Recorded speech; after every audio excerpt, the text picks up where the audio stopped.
Shaun Wilson is a Deakin alum and a co-founder of Bondi Sands. It's a brand that grew from a bold idea into one of the world's top-selling self-tanning companies. From studying at Deakin to building a global business grounded in values and innovation, Shaun has achieved a lot in his career. Now he's channeling his experience into mentoring the next generation. From the lands of the Wurundjeri people, this is Stories of Wonder.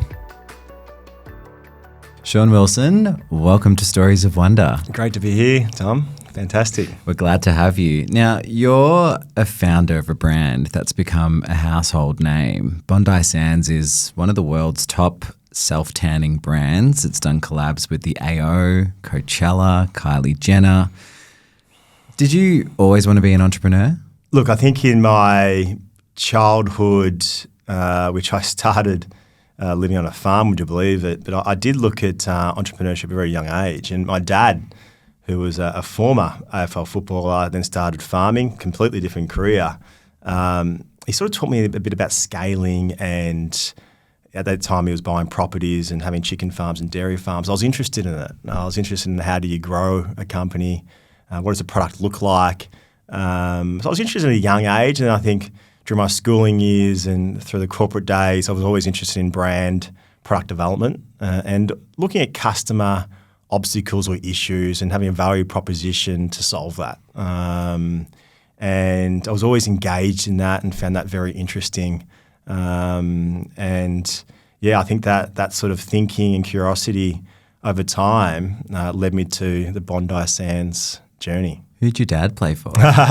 He actually played for Fitzroy Football Club. Unfortunately, Fitzroy, not unfortunately, I think it was a good thing, just based on the financial situation, merged with Brisbane Bears back in the 90s.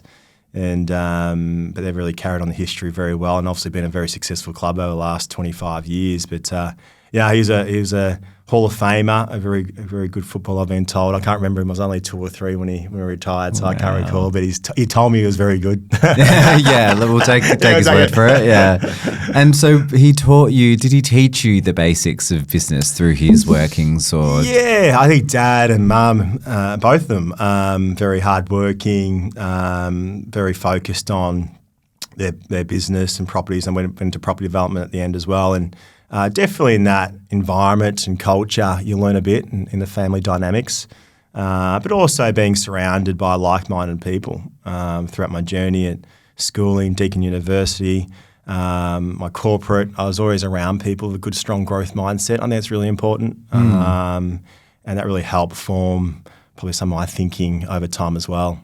Yeah, sounds like you grew up in a culture that sort of lent itself to that. Before you started your own company, you were working for RACV for a while, and by the time you were 28, you managed a team of over 100 people. Did you always want to be a leader? I think I naturally was a bit of a leader through schooling, or it was through sport or prefect, or even my days at McDonald's. My first job was McDonald's, and I became a store manager at one stage. The McDonald's mafia is strong. We've got 2 here. Yeah. You know what? It was some of the great years. I was there for 3 years at Mornington, and learned a lot. And standard procedures. The owner of the McDonald's franchise was very strong on quality control and procedures and have workflows. All those things I think you learn at a young age, and I think they're a great skill set to have. And that was very dynamic. I still remember that McDonald's because we had a massive gas shortage in Victoria at one stage. I'm not sure if you remember that. And geez, we were busy for like a month. And I remember how dynamic it was and how many shifts we were doing. And but I loved it. I loved how dynamic that franchise was, and learned a lot from it as well. But yeah, I think through that and through my corporate days, I learned a lot through that pathway. And so you were sporty at school? I was, very sporty. Not much anymore besides golf. I love my golf. That's a sport I love. And Romy, my daughter, she knows about golf. She's only 18 months, but every morning she's up, there's golf on. Wow, start them young. I know. But I do enjoy my sport. So more than 100 people sort of working under you at the age of 28, that's a pretty young age, I think, and judging by my career anyway, to have that much responsibility. Were you ready for it? I think so. I think ultimately I loved working with people. Had some great mentors at RACV. Caroline King and Rebecca Arcuri really taught me a lot about people management. I learned a lot from Deakin University in the HR subjects in my master's course. So ultimately about capability, creating HR frameworks, working with people. I always was engaged to it. And I think any business, especially when you're a CEO or a founder and you want to scale, people's the most important P you'll ever have. And I thoroughly enjoyed that process and worked very closely with HR departments all through my whole life. And I think I was ready at a young age. I think you've still got to learn a lot on the job, and learn that through experience. But I believed I was ready. And the company RACV thought I was ready as well, and that's what you need as well from an employer. Yeah.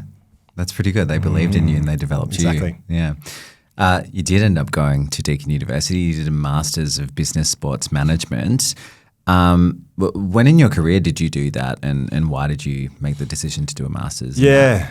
I did a Bachelor of Applied Science first at Deakin Uni. That was through my love of sport and the human body, really, but also coaching and leadership, and there was a lot of subjects within that.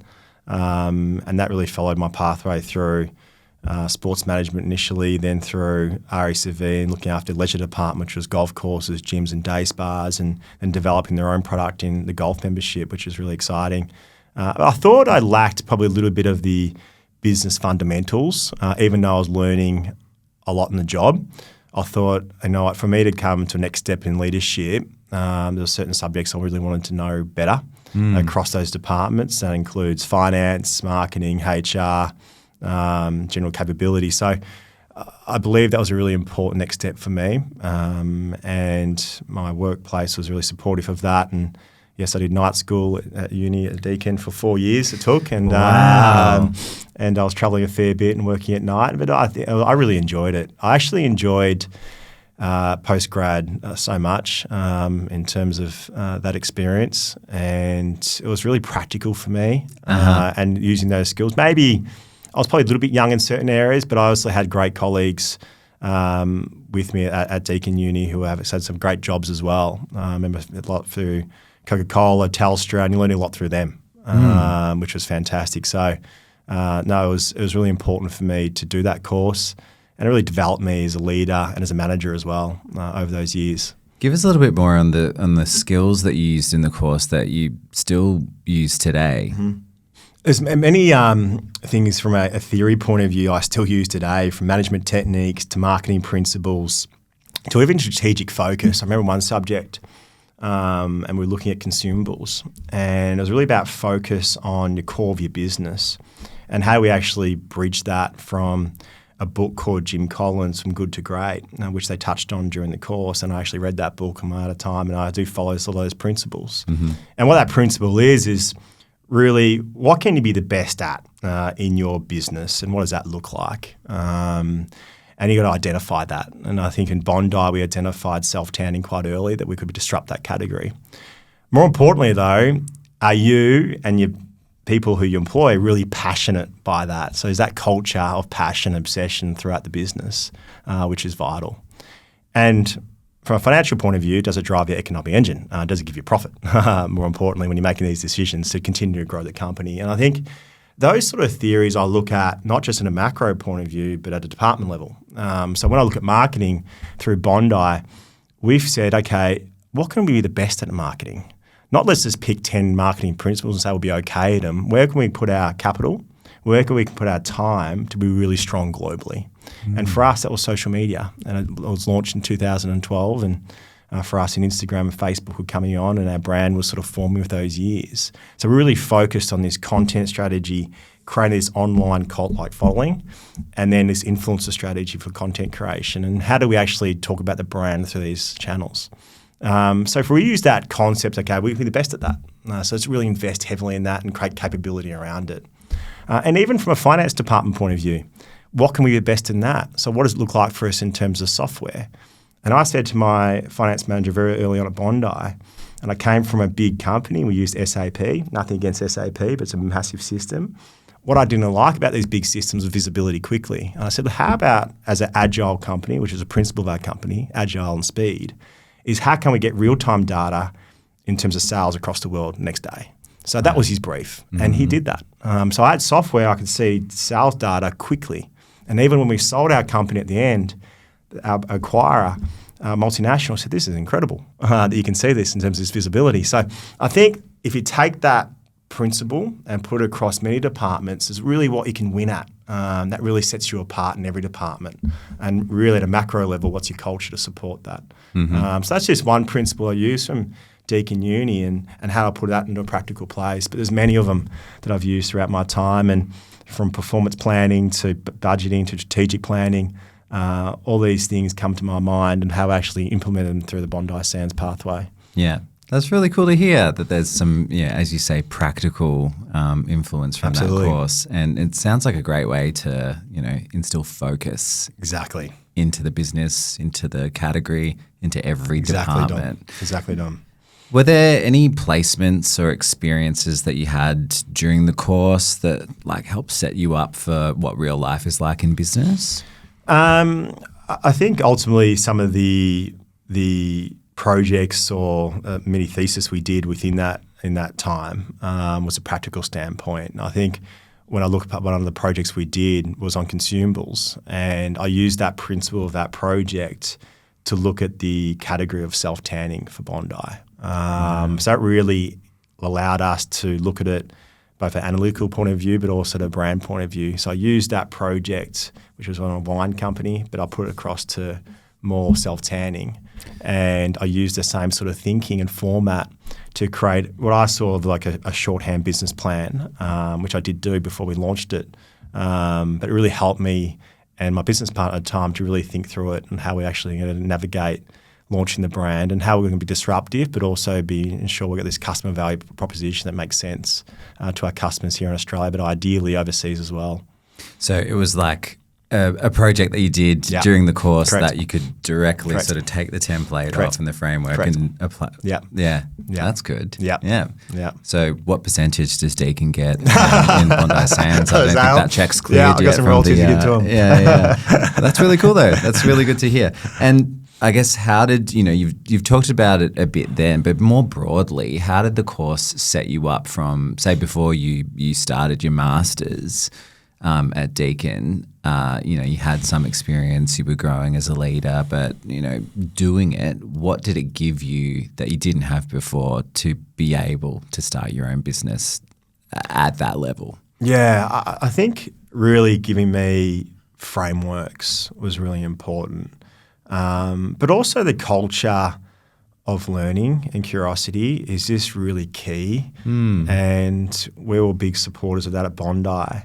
And we call it the Bondi Star program and seeing high performance within the company, supporting them through extra learning, whether it's short courses through universities or even some short courses within Harvard overseas we're looking at. So it was really important for us to have that culture as a group. And for me, I really make sure that I was, as a founder, continual learning as well. And I think doing that course and looking at these different theories and different subjects and putting it into practical sense, but making sure you had that culture of learning was critical for me as a founder and a CEO to create that culture, hopefully for Bondi and our team.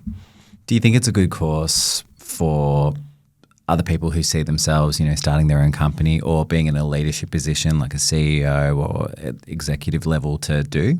Definitely. And I think just the importance of being exposed to these subjects and developing you as a leader is critical. And I do say, I personally believe great CEOs or great leaders have the same passion and enthusiasm for all their departments and they're not particularly focused on one.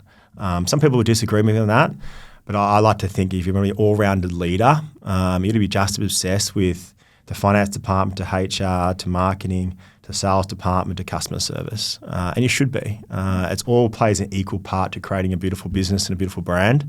And I think when you're exposed to these courses, that's what you're exposed to, and the multifaceted of these different subjects and how that all works to one, thinking and critical thinking, making good decisions. And that's what it's all about. How do you make quality decisions consistently to improve your company or business, and more importantly, to give value to your customers. And I think what these courses do is develop you in that person. Mm-hmm. And how common is that among the CEOs that you've met, the people at the top of businesses? I can only see what you have personal interactions with, and obviously from a media point of view, but you do see certain CEOs of a certain style, and that's fine as well. I think you have more growth CEOs be concentrating on certain areas, and you have more risk-averse CEOs because that's what the business needs. So there's definitely a different flavour of CEO of what the business might require at that particular time. I think that's important to understand, and that's what boards might a really important role of the boards as well. But I think overall, though, I think the great long-lasting CEOs and some of the CEOs I've always looked up to, including one who's just stepping down now, but he came back again. It was a Disney CEO, and Bob Iger. Yeah, fantastic. He's done some great books as well. He's very generalist CEO, very practical, common sense, but also very personable, which I think you need to be in this day and age as well. So was the course worth it, do you think? Definitely. I loved it. It's, as I said, it formed a lot of my thinking. It was a challenging time. I think any time you're working full-time, I was managing a lot of people and a big growth story for RACV. We're purchasing a lot of resorts and set up a lot of new businesses, but also doing night school for a period of time. It's challenging. I think you're always going to go through your life and you want those challenges. Can I do it again? Should we start another one now? You got to have the right mindset and hunger to do it. And I think anything that's great though is challenging. And at that time, I really wanted to do it, and I focused on doing it over that 4 year period. Yeah, nice. I'm interested in how you landed on the wellness and beauty product category and decided that that's what you wanted to innovate in, play in. Why self-tanning? I think before we get to self-tanning, I really was engaged to product. And I think when we're going through Deakin, there's a couple of colleagues that were entrepreneurial and wanted to start their own business. We're talking about it a lot. And I always had the idea that product was something I wanted to get into. And there's a reason why, and Warren Buffett talks about it a lot. It's called the Coca-Cola model. And he says that if you create an incredible product through innovation and it's different, it has a clear customer message, it's how you replicate that. It's a repeat cycle. So I thought it would be great to have a product where we'll be really innovative for the formula and we're really addressing a customer issue, but we can replicate that globally. So we use the same formula. We might have some product peripheralization and have different products within it, but you really created this formula that's so unique that all you need to do is replicate it and you can scale it across the whole world. And I thought that was an amazing business model. So that really, I was really engaged to that. I really loved the wellness category, not necessarily beauty, I wasn't as engaged, but wellness definitely. And through managing gyms and day spas, I was always connected to that. My business partner, his good friend, who I met in Port Melbourne, had a salon, and he was doing a lot of spray tans. And it was at the time when I was sort of working through his project as well, the wine project at Deakin. And he mentioned about a lot of people had to turn away because it was so busy. And he also said, well, they try to turn them away to get a do-it-yourself product, but the quality's not there. And I said to him, it's interesting about self-tan because my partner at the time, she was wearing a lot of self-tan. I saw some issues with it, with a bit of an orange streak. It always came off in the sheets. It wasn't really a great application or experience. It smelled a bit funny as well. Yeah. And I said, geez, this is an interesting category. And he was very entrepreneurial. And one thing led to another in terms of, okay, what's the thinking around this? How can we create this salon quality product that everyone gets this experience at a day spa or a salon, a great spray tan, but how can we give it to women in their bathroom? And they're really confident with that process. So we walked away and really looked at that and navigated that and started the thinking, how can we create that? And look, the thinking was really quite simple. We look back on it. It was really, how do we create a formula or a product that addresses those issues? How do we make it affordable? Now, we noticed that salon quality spray and a spray tan is like $60 for a spray. So how can we make it more affordable than that? And also, how do you scale that through a placement strategy, promotional strategy, and over time build a brand from it? So that was the thinking. Didn't have a real business plan then, but then I started doing that project and I started putting some pieces together. And I thought, mate, we could really do something. This category is really exciting. And we thought it was an opportunity for the Australian position to come through as well, which we noticed that was a gap. Why hasn't an Australian brand taken this positioning of sand, sea and sun, which is what we stand for and what we're known for, the iconic Aussie and the Australian lifestyle. Yeah. And how can we sort of put that within a bottle as well? And I think that really started the formation of the business and the brand. So interesting. And so you had that, you saw it's an interesting question, the question of opportunity versus do you have a passion for it versus is there a problem to solve that means something to you? And then also add on to that innovation. Correct. Where did the innovation side of things come through? Because it sounds like you worked out the business, the sort of landscape there and where it can cut through. But then how do you then go from that to, well, what do we do here to make this product any better? Yeah, innovation is critical in everything. I think it's really about how do you improve a product or a service or even a standard workflow in your business. Innovation's everywhere. It's just really how do you actually identify it and create a new value from it. Yeah. And I always say from a product developer like Blair and myself at the time, and over time you have your own team, you build a team out of it, but initially it was just Blair and I doing everything. We're the artists. So we'll say, okay, what is the issue here? The dye structure is not right. Is it something wrong with the formula, so the active ingredients in tanning, which is DHA and ethylose? Is the glycerin right in terms of moisturisation? Why is it coming on the sheets? Well, identifying these problems. I say, why is that happening in these brands, in the mass market or the do-it-yourself product, but not happening in the salon quality products? So where's the breakdown here? So what you have to do is you've got to be really enthused about solving that issue and be really passionate by it. And that's what you do. You got to deep dive and say, what's going on? And then you have to get the right people around you. So for us, once we got identify those issues, you engage the right chemist to help put those issues in place and then put the chemistry behind it to solve that. And chemists generally in product development won't identify the issue. So you have to identify as the artist and then work with the right chemists in our industry, or whether it's another industry, might be engineers, to create the solve the problem. So we engaged a chemist, and we believe we solved these problems. We tested on our family and friends, some Deakin University students at one stage as well, who I knew. In our apartment, people just walking through and tanning. One leg was Saint Tropez, one leg was Latang. We had Bondi Sands. It was very ad hoc. Wow, we had no money. What a Frankenstein's monster, a little parade of people, guinea pigs. And then once we were satisfied that we got somewhere with the formula, I was engaging a manufacturer and then producing a product strategy and brand, and that was the really early days of Bondi Sands beginning. Interesting. It's very interesting what you said before as well about taking every department and getting it to focus on a particular, it's almost like you did that with the chemist as well. Correct. Like we've identified the problem we want to solve. Exactly. Focus on that. Exactly. Well, you ended up going all in really on your business with some of your own money. Yep. I think potentially some of your family's money a little bit as well.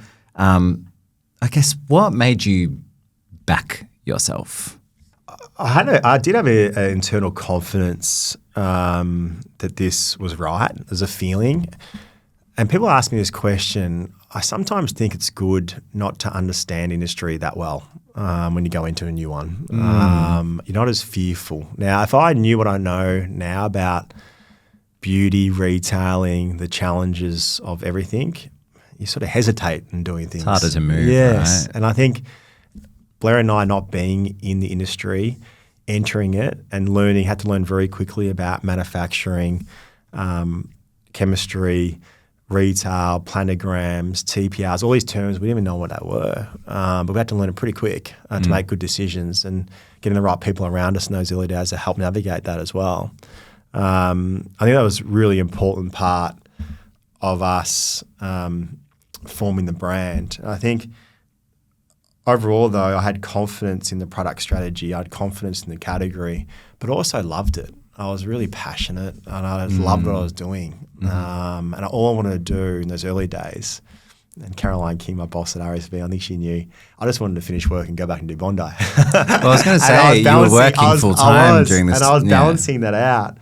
And I was transparent with her. I said, look, I'm doing this on the side. And so I was really looking forward to finishing my day job, coming home and working pretty much all hours of the night to get the brand moving. And at the time, it was still a 2-year transition. I was working Bondi for 2 years. I then finished at the end of 2014, and we launched the brand for 2 years. And we hired probably a second staff member. Then I took the big leap of faith because you got mortgages, you're remortgaging things, you're trying to get capital. Cash flow is a big thing the first 2 years, 3 years of business, sometimes 10 years. Like, it's ultimately about those financial stresses. And I think, though, if you're really confident this is the right pathway, the fundamentals are lining up, you have to be all in. You can't get to a point and 2 years in, you're still not all in. So we got to a point where we're at a good position.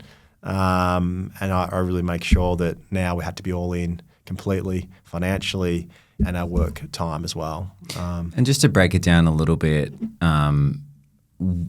when do you go all in on something? So you've been working on it for a couple of years, all hours of the night, and you've still got a full-time job. But like, when and why do you have to suddenly go, all right, we're collecting the money from wherever and wherever we can kind of get it?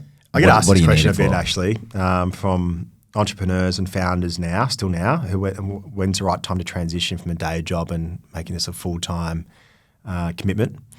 I think every industry is a little bit different based on the capital they have, what allocation they can get, what it looks like from financially. But I think for us, more importantly was if we didn't do it within those 2 years, then we weren't about to scale that next level. And at the time we got Priceline, we were getting repeat purchases. And I think a metric for me personally was we had a product, but we didn't have a brand yet. A brand for us was I wanted to see repeat purchasing from our people, our customers. And I always tell entrepreneurs this, that brand takes a while to get. And I said Bondi Sands really become a good brand probably 2020, 21. That was like 9 years later. And there's reasons why for that, and I can explain that soon. But ultimately, in the early days, we had a product and people were buying for the first time, but I wanted to see the repeat purchasing. Are they buying it just because we had some pretty clever marketing, or are they buying it because they had a great experience and they've got to go back and repeat again? So we saw a bit of that happening through Priceline data. Right. We saw it through our e-commerce platform. We've seen repeat purchasing. I said, okay, this is something. And we got some really good feedback. Social media was really good for us to understand our customers more, really closer to them in terms of feedback. People are posting about it. We had this social connection. And then we felt, okay, now we've got something here and we can really invest more in terms of innovation, scaling the business. Because we don't just have a product here. I think we're going to get a brand over time. And we still don't have a brand, don't get me wrong, but we're getting there. Interesting. Yeah, you see that sort of loyalty start to build, right? Correct. So talk to us a little bit about how it gets from, the idea, the product that you're creating to a product on the shelves. How does that happen? And it sounds like it was already getting on the shelves before that all-in decision. Yeah, I think once you've spent your time, money and commitment on producing a product, some people forget about one of the most important P's is placement strategy or sales strategy. There's not enough time spent on that. I think sometimes you got to think about that in parallel. What are you creating or where's it going to go? We did believe there was an opportunity to create an affordable, approachable product, so not the cheapest, but not the most expensive, into what we call masstige retailers. So not completely mass in those early days, but more masstige. So it's like the Pricelines of the world, Boots in the UK, the Ultras in America. It's got a clear positioning. And we want to make sure our price positioning aligned to that and our brand equity and product decisions are aligned to that. So with that in mind, we believe Priceline and Chemist Warehouse at the time were probably the right fits for us. And I remember those buyer meetings, and one decision we did do really well was bring in a person for our brand called Craig Stewart, who worked at Revlon, who has really helped us in terms of those early days to help prepare us for the meeting and what we need to say and not say and how to position it.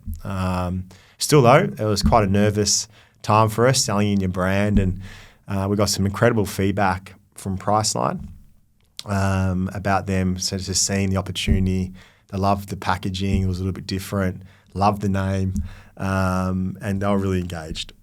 What we didn't expect was them to give us 400 stores and 3 or 4 products placement within their planogram, which is incredible. But also then we had that great news, and hang on a second. Was it a blessing or a curse? Well, I guess? how are we going to afford that? We said, we're going to buy these products. Because the order we were thinking was going to be 10, 15,000 units. I think it ended up being 50 or 60,000. It's a lot to support. You got COGS about 200 grand. Then you got to look at marketing and promotional fees. And you were manufacturing something yes. at that point, yes, right? but not like that level. To what scale? Yeah, exactly. So then we had to turn that around really quickly. And that led us to speeding things up, which led to the greatest period of our business life cycle that far, probably the worst. When we sped everything up, we launched within Priceline, we were selling products. The second batch, unfortunately, had a quality control issue. We pushed innovation at different levels, and we didn't have the right quality control in manufacturing in certain areas. And unfortunately, that product, Blair and I were in the States at the time, actually. We were celebrating a little bit. We worked so hard the last 2 years, and we just want to have a week away in Los Angeles. And all of a sudden, we're getting these Facebook messages and Instagram messages that our products were turning green. And we're sort of looking at it, how are they turning green? And we're getting images, and we're actually seeing people look a bit green. Like, oh my God, what's going on here? Unfortunately, the dye structure wasn't right and it broke down. So when they put the tan on, there was a real strong hint of green coming through, like Kermit the Frog we were saying. And it's probably out of all the colours for people's skin to look. You don't want. I mean, Wicked wasn't big back then, so it wasn't not a feature. Be optimistic about it. When you did take that dye structure off, it was brown underneath, but that was bad, and we knew it was bad. So we confronted Priceline and said, look, this is what's happened. This is the issue. We need to get back to stock. We're going to recall it. We're going to buy stock back from you. We can replace it, but we need 8 weeks to do it. So look, it was a very stressful time. You're launching one of the biggest retailers in the country, getting a great head start. Your first batch is sold through. Your second batch, quality's no good. You got to pull it back. Financially, brand damage, a lot of things in that period of time. I think the good thing, I look back on that, we confronted it quickly. We were very honest and transparent. We actually flew back straight away, went to the head office. So this is how we're going to solve it. I think they really appreciate it. Obviously, they're very experienced. It happens in the categories. Obviously, maybe not such a new brand, but they were really supportive of us, which I found as a great partner. And we supported Priceline, and we remained exclusive to them for 3.5 years, 4 years, for a lot of those reasons in terms of loyalty both ways, and built the brand with them. But they believed in us, and then that really gave us that next start. And from there, we flourished again. It's so interesting that you had that success with Priceline, that blessing and the curse of things selling as well. You're getting into them, but you were still prioritizing innovation. Great. At the same time, to a point where something went wrong, but also the fact that you didn't just go, oh well, whatever's selling is selling. That's good. Exactly. That's great. I guess. How do you? What's your advice to entrepreneurs starting a new business? Like once you get that first wave of success, what role does innovation still play that things don't just stop?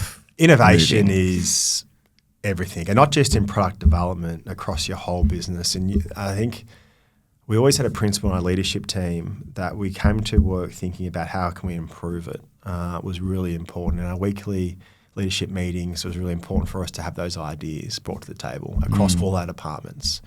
But in product development, you can't just rely on the status quo. You can't just think, okay, I've launched one good product that's going to last forever. It's really how you continue to improve that and that process. And for us, we launched, over the time at Bondi, we launched 15 world-first products. We're the first brand to do sustainability the right way with the springless pump. We're the first brand to do Tannerase. It was a patent form that people try to copy. That's not a legal issue. But we were the first brand to really push that category the right way. And even when we went to SBF, we were doing things that people haven't done before. So that was a culture of the business. That was our thinking. And it wasn't just one department. In product development, for example, we had what's called a stage gate process. So we had a key person from each department helping that stage gate in terms of producing the right products. Because if you actually just give it to one department, say produce innovative products, well, what does that mean? So our sales team Innovation department. Yeah. Our sales team know a lot of the frontal facing. They're speaking to retailers every day. So a lot of innovation is coming from them. Our marketing department is listening to our customers every day. And our brand customers. So it's really important that you create that team aspect of innovation. You don't just pigeonhole departments or who they are. And that's where I think the generous leaders come out as well, and people flourish in their careers when they're thinking like that, more importantly. And one final question on that sort of price line dynamic. I guess, I know it's in the Bob Iger book actually. Like how did you know or decide to just own up to what had happened there? Because I could imagine a bit more hesitation to, admit fault or wrong, like anything's gone wrong here and sort of take ownership of a big snafu like that. We always had a strong integrity, moral compass in our business as a value. Always had a rule in our business that integrity is first and foremost. If it's not contractual, I always said to our team, contractually, that is part of our business. We've got to have contracts for everyone we do. And if our contract wasn't done well on our behalf, we take ownership of that. But ultimately, I keep people accountable like a manufacturer in their contract as well. And that was really important for us. But you got to have an integrity and a moral compass as well. And you got to own up to when things go wrong. And actually, Bondi, from our point of view, we're the brand. Our manufacturer, unfortunately, had a QC issue, but we can't go to our price line and say it was the manufacturer's fault. We're the brand representing the manufacturer. So we had to own up to it. We had to put things in place with our manufacturer to ensure that never happened again. And that's really important. But you got to make sure that that's part of your culture as a group. There's no issue speaking up when something's gone wrong. And also, just as important is that people who work at Bondi understand there's accountability thing there as well. If we're paying you or you're part of our ecosystem as a brand, we respect this performance. If you don't deliver on that, we'll call that out. We won't hide away from that, and we're not going to hide away from you as a partner as well. I think it's really important. Yeah, you lead by example. Yeah, exactly. So overall, what did you learn from your Bondi Sands experience? Was it everything that, the young entrepreneur in you had dreamed up and always wanted? Definitely. I also learned some things that that really helped my own personal development. And look, we lived overseas for a period of time. I lived in the UK all up for close to a couple of years, America as well. It's very lonesome being an entrepreneur.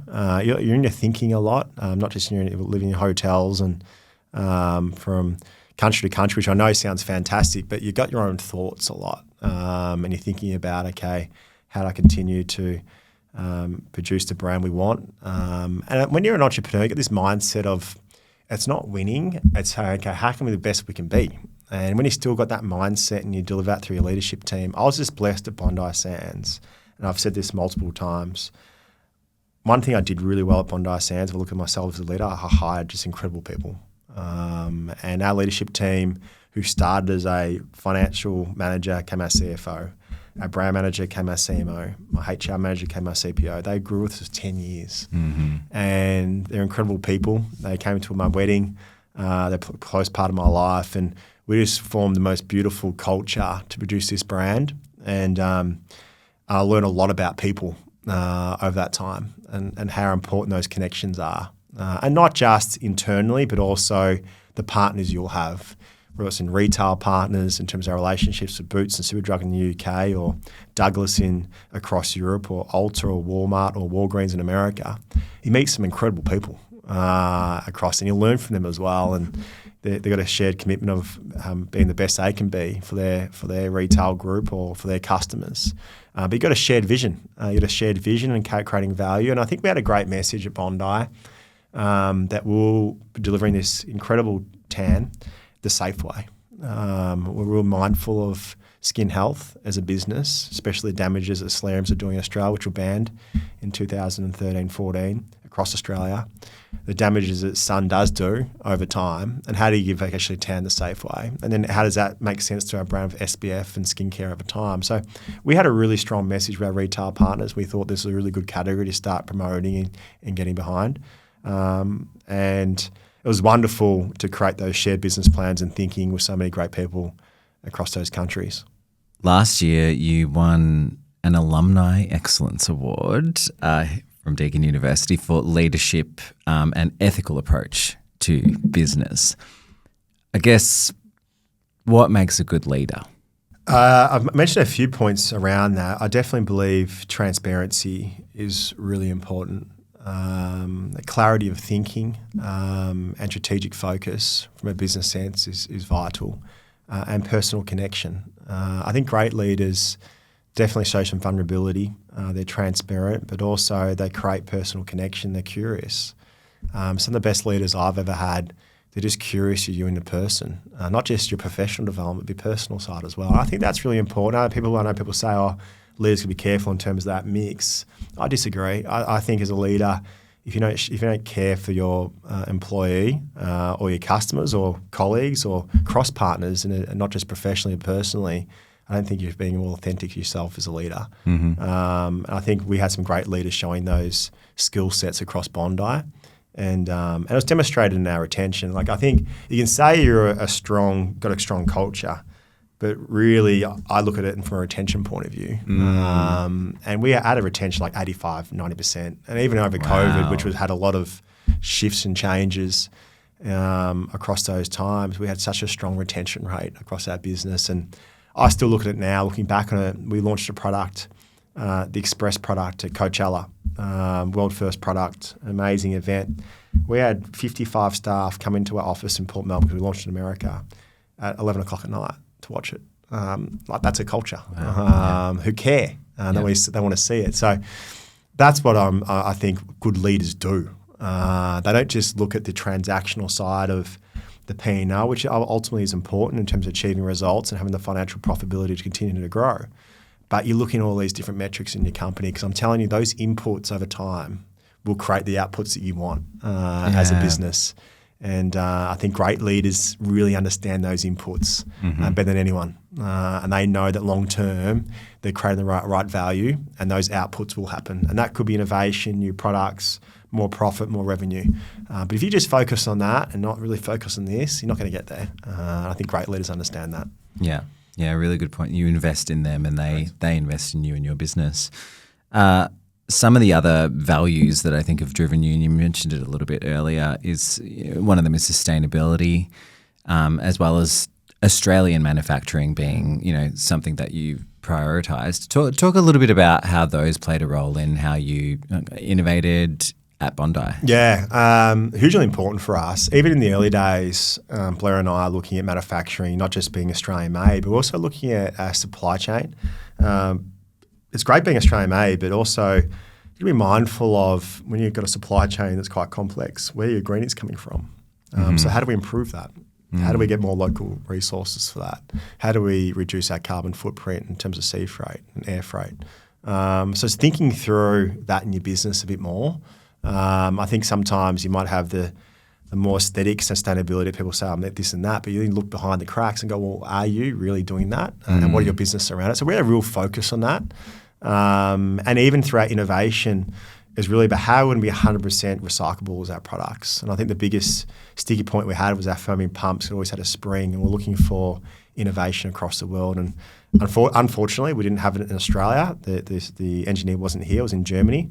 But we found that person, and that's great when it's a globalised company. You can actually have these connections, and then we got that innovation. We purchased it, and we brought it back in Australia. We're the first company to do it across foaming pumps, which made it all 100% recyclable as a component, which is our number one product as well. And then how do we take that through our brand positioning and story? And a big part of our culture is our beaches, and how we do that for our Take 3 to the Sea campaign, and cleaning our beaches, and how does that look like from our internal workforce and what we do globally, but also how we support that campaign financially and also from a message point of view. And it made sense for our brand, which is really important, I think, as well, is that we're really pledged around our beaches and from a content point of view, our lifestyle point of view, and we integrate that well in terms of our positioning as a company.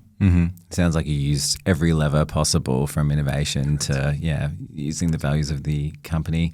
And you've left Bondi in 2024? 24. Yeah, so you sold it off. 23.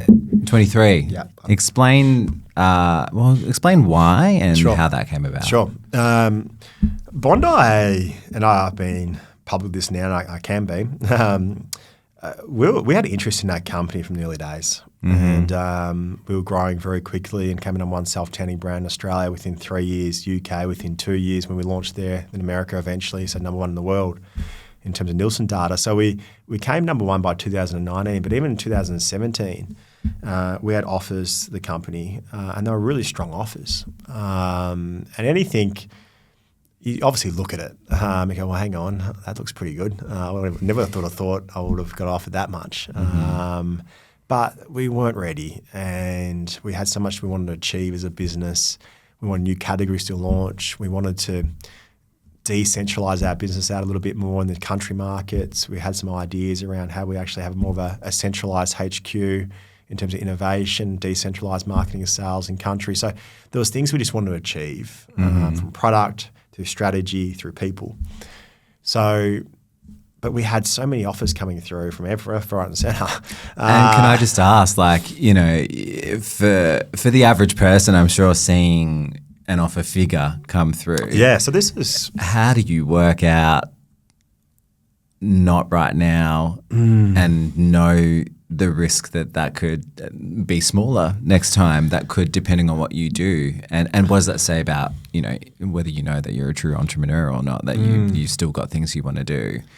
Well, you don't really know. I can be open to this. We offered close to 150 million over those 2 years. We're only 4 years, 5 years in. That was a lot in 2017, 18. And look, we thought, well, hang on, we never would have thought we were going to be that much. Yeah. But we're thinking again, I come back to it, we're not the outputs, the inputs. We've got so much to achieve here. We want to hire more people in certain areas. We've got so much better we want to do in marketing and product development. We've got these categories of innovation coming out. We want to set up a business entity in America. We've still got to go to Walmart. There's so many inputs here. And more importantly, we're just loving it. And our team were loving it. And we weren't tired. We weren't burnt out, which is really important as well. I think sometimes you can do things for a certain period of time. I think the longest life of a CEO in a company is 5-6 years, really, on average. And I think sometimes it's hard to be long-term in terms of traveling, driving, and building. And also, I guess, to a point where do you think as a private company that you might need outside capital or support from a bigger company to take it to a new level? And that's a really important part of decision-making, because really it's about saying what's best for the customers long-term and your brand. And that point came through, we believe, that COVID period, and we're represented by our advisors in Citigroup, and they were very professional throughout the whole process, and COVID hit, and that was quite an interesting time, obviously, for everyone and in business, but more importantly, life and health. And we had to navigate that like everyone. And in Victoria, it was even more challenging with manufacturing and what that looked like for us in terms of, do we have to close it down or how can we keep it open? So we had a supply chain around the world. So it was a very challenging time, and every market was different. America, under their leadership, was very different in terms of people being out and buying, and Australia was very different to the UK. So I was really navigating that, and the cultures were different in terms of how they are. So we had to navigate that, and we thought we wanted to get through that period, and we believed after the business settled and it was still growing very strongly, it was probably right now to go through more of a formal process. And I think we never went through a formal process. It was very informal. We're looking at it, but then we saw, okay, let's do a formal process. And a formal process is you need to appoint a team of accountants, a team of legal, and your advisory group. And it is very expensive. You got to be very mindful when you're selling your business. It's not something you just think lightly. There's a lot of confidentiality. So unfortunately, you can't tell your whole business you're doing it. You don't tell a select few, just based on the confidentiality, because it might not happen either. You don't really disrupt the culture. And then obviously, if you're telling people how much information can they know, what it looks like, and also making sure operating-wise you're still focusing on the business. Selling a company at our level takes 12 to 18 months as well, so it's not a short process. There's a lot of due diligence, a lot of RFIs, which is an acronym for request for information, and a lot of lawyers, a lot of accountants. It just sounds like a funeral or something like that you don't sort of really know how to, you don't know the cottage industry of people and terms and things you need to deal with until something happens, and then the world opens up and you're like, oh boy. And we were very lean compared. Like, we had 140 staff at the end, but still very lean when comparing to these multinationals with market caps of 20 billion plus, with 30,000 staff plus. And when we were with some of these sessions with these potential buyers, and it was just myself and maybe my COO and maybe one other, and they've got 17 people on the line, and they're just drilling us. It's like you've been interviewed. It's like, and I think the most important thing in those scenarios is, which I'm so proud of my team, is how much we knew about our business. Like, it's just incredible. Like, how much they could ask us, we could actually respond, and we knew the ins and outs of it, which was really strong for us in that process, and that's really important. You got to be very prepared, and so I'd look for things you might not, and you learn a lot what they do look at. There's a risk, and even fundamentals of trademarking. I look back and I did we do that right back in 2013? Like, did we make a right decision there? Did I actually tick that box right? Because trademarking is critical, and owning your formulas and how that looks on IP and all these things. You go, hang on, I actually made a very good decision there, but I didn't realise I did it. So now, on my next career stage, is I want to help founders with that and how they scale their companies, and the lessons I sort of looked at and learnt, and making sure we make good decisions early, because it does help that process eventually. But yeah, it was a very challenging period. I think it was probably one of the most stressful periods I've had in Bondi. I was selling my business at the end. Yeah. What was it like when you got to that point in 23 where it was done? People ask me this question. I actually got very emotional, Dom. I still remember it. We signed off at 1:30 in the morning. They had their advisors there. We had our advisors on the call. We signed off at it. The president and myself cheered each other over Zoom. She was based in Cincinnati. But where I got emotional, it wasn't really then. It was a bit of a relief then. I actually got emotional with what I had to do from a technicality point of view. For some reason, I had to email this group and saying, now I pass over the business. It's like a formality thing, not just sign it, but now I pass over the business so they can access everything. And I had to send this email that day, and I just delayed it. And I had it in my inbox, and I said, Tess, I have to send this. And I still get emotional now. And I sent it, and I was just really emotional, because I just knew then it was 100%. We sold the company, it was gone. And even though I still played a role for the next year as CEO in transition, it was just really emotional for me. Because I reflected on every moment, every event, every win, every challenge we had throughout that period, and to give it up was hard. But also people say, obviously the big payday. I think that's one thing you also need to know as well. Like, yes, it's a numbers on a screen. I see it. You just look at it. Yeah, cool. It doesn't give you the same fulfillment as your business does. And yes, it gives you the next chapter to do what you want to do. They're quite big numbers as well. Big numbers. It's pretty hard to process, right? Yes, it is hard to process, but I still look at it as numbers on a screen, and they're big numbers, and obviously gives you the security and do things we want to do in your next chapters of your life, but it doesn't give the fulfillment. I think it's really important that people realise that as well, is that you're chasing that figure, if you are, but it's really important that you understand that what you do and what you love is so critical, and I'm really looking forward to jumping back in the industry very soon, and because that's what I love to do, and I'm very excited about it as well. And just quickly, what did Bondi Sands end up selling for? Yes, so it has been reported in the media, a little bit off, around 450. It was a little bit less than that, a couple of percent less than that, but it was a very strong price from a capital point of view for us. But ultimately, it was probably the right price for us in terms of our growth. There's not many brands in the world that are privately owned, we were going close to $200 million in revenue at the end. So I think we got a fair multiple. There's been some huge multiples in the beauty industry. And I think that's one thing to look at as well, your category industry, what multiples are there. In beauty, for example, Drunk Elephant sold for a 9 on revenue, Sunbum 6 on revenue, Rode I think sold for recently on a 4 on revenue. So there's some big multiples. Hero sold on like a 7 multiple just recently in Church and Dwight. So I think a lot of beauty, they look at that because the great thing about a great brand is really, okay, that's a lifetime 100, 150 euro brand. So these multinationals see that. And for them, they can't create that necessarily. They're not great creators of brands generally. History shows that. They generally are very good at purchasing a brand at a certain level and then growing it through their ecosystem. So those multinationals and even big private equity these days are very competitive in sales process to be looking for the right brands, the right category, the right revenue metrics. And every business is a bit different. So if you're a business at 10 million, you'd be attracted to a certain PE, 50 million, different layer. Generally multinational, you want to be over $100 million. They won't look at you if you're not doing 100 mil. And that's when the multinationals will start looking at it from a acquisition point of view. And we're blessed that Bondi was doing. I think the great thing about Bondi Sands as a brand as well, which made us very attractive, was that our revenue was equally shared across 3 continents, which is quite unique. So we had pretty much 33% each at US, UK, Europe, and Australia, New Zealand. So that's very unique. And that just shows the strength the brand resonated in 3 continents. Yeah.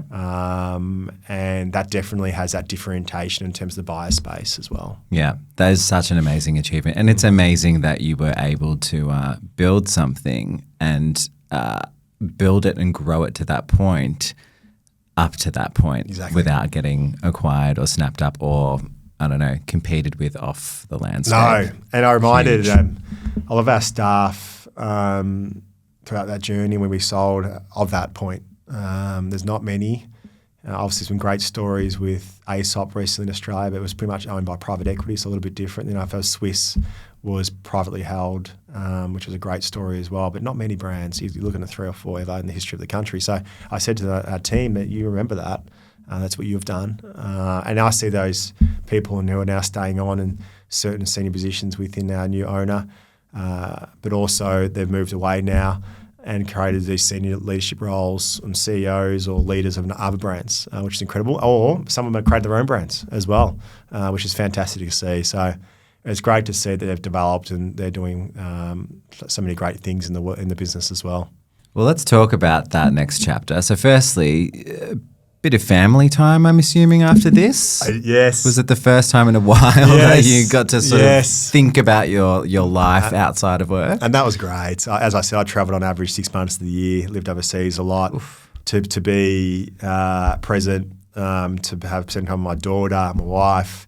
We finished building a house, setting up a few other things personally from an investment point of view. It was a really good period, 18 months to reset, recharge, and again, putting some principles in place about the right people for the next stage, where it's through my investment side or property development now, private equity, and what I'm doing in terms of that next career move as well. I think that was really good for me to start forming that team as well, and that takes a bit of time. So I've really enjoyed that, but now I'm pretty ready to go over the next chapter as well. Well, talk about that next chapter. What is next? Yeah, so one of the investment arms I have, which is going to be my real focus, is a company called Soul Rise, which is a private equity and specialises in beauty and wellness and looking at brands that have the certain DNA that represent the values that really Bondi had to a degree, but also can scale. So I'm looking at brands in Australia and New Zealand, I should say, Australia and New Zealand made, and that's one of my investment criterias. They've gotten to a certain level. Now, the certain level could be a financial metric or not. It's really about, okay, can this brand have the right founder and leadership team to scale, not just within Australia, but overseas. So Soul Rise will come in involved in that company and help them do that and deliver that and that founder vision. And I'm really excited by that because I thought when I sold Bondi, that process, I noticed private equity, which are some extremely talented people in private equity, don't get me wrong, I think there's a bit of a gap in terms of beauty. And I thought, it'd be great to have a product that really specialises in consumable beauty, that has the knowledge and done it before, not just a banker. No disrespect against bankers, but it's actually done it before and understands how to scale a brand and what to look for in a brand. So I'm really excited by that, and I really met some wonderful founders at different levels, from startup to some bigger brands, and now it's making the right decisions in terms of partnering. Our philosophy is quality over quantity, so we're not going to be venture capital and just giving money to multiple brands. It's really about a few brands and really be integrated with them and help them where they need help and support, and obviously let them be where they really are really strong at as well. And that's a really important part of the partnership, which we're looking at. So really excited by that, and hoping to launch that within the next 4 to 6 months. Very exciting. Yes. That's so cool. And talking about mentorship, who mentored you along the way, especially with your Bondi Sands journey? Yes. 3 people. I mentioned a couple already. From RSV days, Caroline King and Rebecca Arcuri, 2 wonderful leaders, managers, incredible work ethic, great values, very strong in terms of customer-centric practices, always customer first and the way they look at things. I think that was really strong for me, especially when they had a strong hospitality background as well.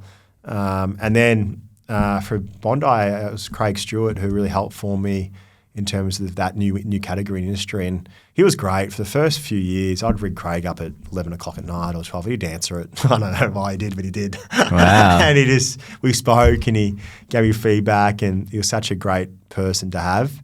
And then over time, I think the curiosity was always there, and extra reading. Like I'm a bit of a nerd, but I would get annual reports from the big guys like Unilever, L'Oreal, and read what their strategy was and understand it more, and buy things from them and really see how they're thinking. So I was always very curious on that. And that mentorship led to Bondi in terms of our program internally and how we do it for our leaders and our staff. And then for me, it's now about how do I take that to a new level as well. And part of that with Soul Rise is I really want to bring this program in for people not as fortunate as myself. And I was very fortunate. I had a great education. I've been lucky to be trained by some great corporates, and obviously now part of a great company in Bondi. So very fortunate, and I'm extremely grateful for that. And some people aren't as fortunate. They're just not lucky as we are, or myself in particular. So how do I help them with the basic needs of forming business, whether it's computer skills or forming brands? And there's a lot of people who are passionate, interested by, they just don't have the right resources or direction. So I'm hoping Soul Rise can help bridge that gap as well, and we're looking to do that part of the business as well. Yeah, nice.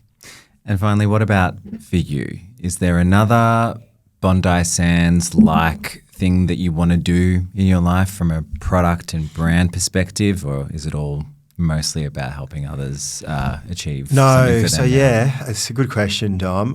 Sometimes I think about doing another startup. It gives me a few chills, but there's a couple of ideas. There's one in particular that I'm really excited by, that I want Soul Rise to be the brand owners of and develop it, and it's a category I've been looking at for a while. So that's definitely part of the business. And look, I love consumables. I've got a good network in it now in terms of some knowledge, and it's something I'm passionate by. And but also I'm just as excited by partnering with some founders as well, and seeing their passion and excitement for growing their own brands. There's some wonderful people out there who are doing some incredible things. And I think that is sometimes, like anything, it's how do we go overseas? Like where to start? Or how do we scale this part of the business? And I think when you got a good group around people like that and you have those discussions, it gives people a sense of confidence. And I think confidence is so important. I always look at those things, and if you just say it, words are very powerful for founders. And if you give people the right direction and confidence, they'll go for it. They just need that reinforcement sometimes, or direction. And I'm hoping Soul Rise and myself can help that over the next chapters of these businesses as well. All right, we're at the end nearly here, but just some quick-fire wrap-up questions Far away to finish on. Well, have you ever gotten a bad spray tan?